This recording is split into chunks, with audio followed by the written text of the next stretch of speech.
Episode 9 की starting होती है और हम ज़ैंग को देखते हैं, जो थर्ड यंग मास्टर को बताता है कि उसे याद आ गया कि वो निंगी से पहली बार कहाँ मिला था।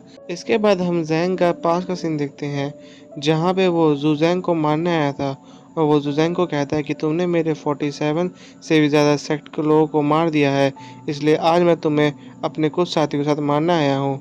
इसके बाद हम देखते हैं कि ज़ैंग की बातों का ज़ुज़ैंग पे कोई भी फ़र्क नहीं पड़ता और फिर यह देख के ज़ैंग अपने साथियों को ज़ुज़ैंग पे हमला करने के लिए कहता है। इसके बाद फिर ज़ुज़ैंग एक हाथ में स्वॉर्ड लेके उन सबको एक-एक करके मारने लगता है।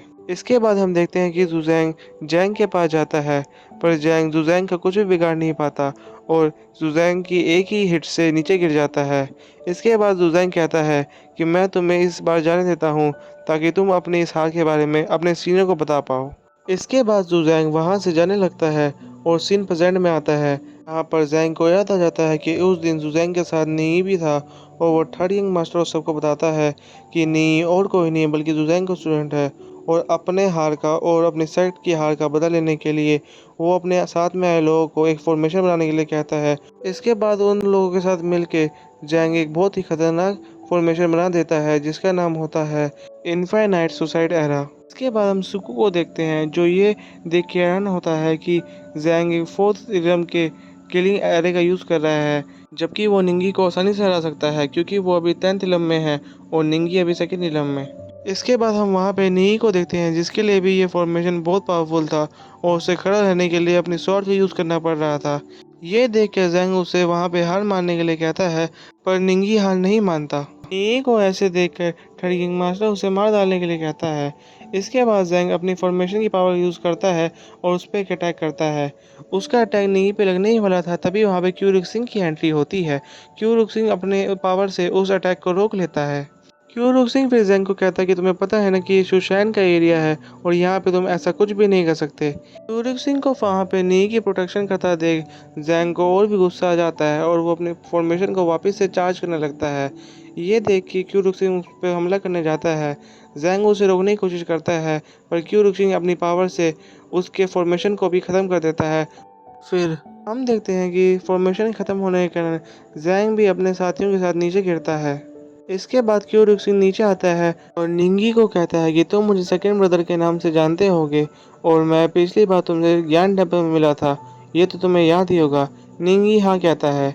क्यूरिक सिंह कहता है कि मैं तुम्हारे मास्टर का एक अच्छा दोस्त हूँ, इसलिए मैं तुम्हारी प्रोटेक्शन करूँगा, बस तुम मेरे पीछे रहना। क्यूरुक सिंह को नी की प्रोटेक्शन करता देख सुको भी गुस्सा जाता है और कहता है, क्यूरुक सिंह तुम नी को प्रोटेक्शन देके हमारे थर्ड एक मास्टर के ऑर्डर का अपमान कर रहे हो। हम देखते हैं सुकु की बात सुन के क्यूरुक सिंह कहता है कि मेरे होते हुए तुम नी को छू भी नहीं सकते। और इसके बाद क्यूरुक सिंह सबको अपनी पावर दिखाने लगता है और कहता है कि याद रखो कि तुम दोनों मुझे मिल के भी हरा नहीं सकते। इसके बाद थर्गिंग मास्टर कहता है, क्यूरिक सिंह मुझे पता है कि तुम मुझे कोई भी हार्म नहीं पहुंचाओगे और अगर तुम मुझ पर नुकसान पहुंचाने की कोशिश भी करते हो तो तुम्हें मेरे टैंकचा टैंक कबीले से लड़ना होगा।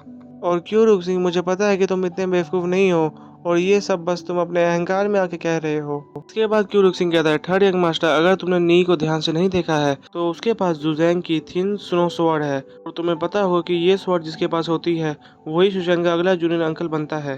और तुम्हें पता ही होगा कि इस वक्त जुजैंग ही सुशैन का जूनियर अंकल है और जब तक जुजैंग मर नहीं जाता तब तक सुशैन का अगला जूनियर अंकल कोई और नहीं बन सकता।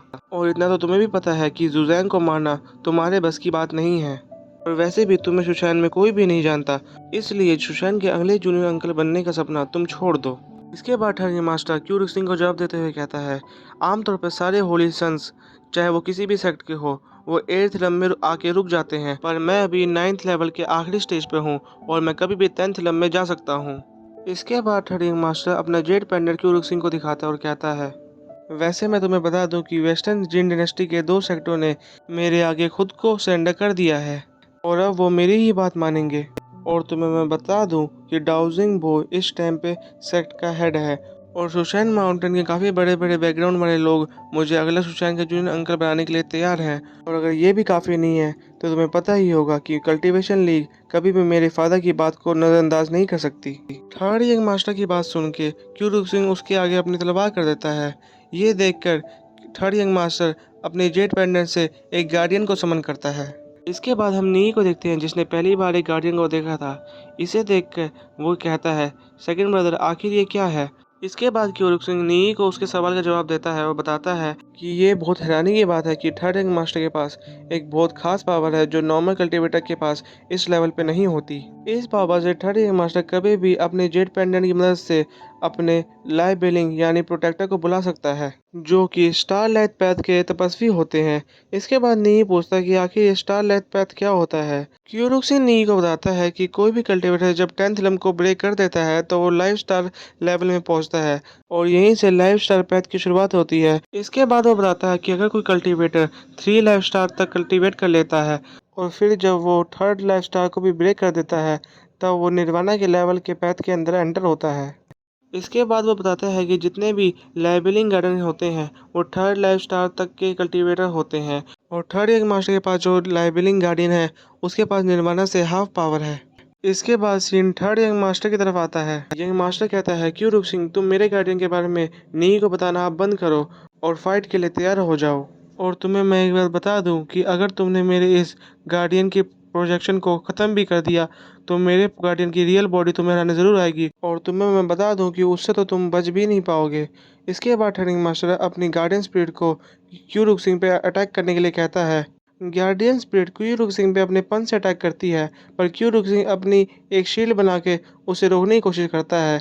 इसके बाद टर्निंग मास्टर अपने जेट पेंडेंट की मदद से अपने गार्डियन की पावर को और भी बढ़ा देता है और क्यूरुक में वापस से खतरनाक पंच करने जा रहा होता है। और इसी सीन के साथ हमारा ये एपिसोड 9 खत्म हो जाता है।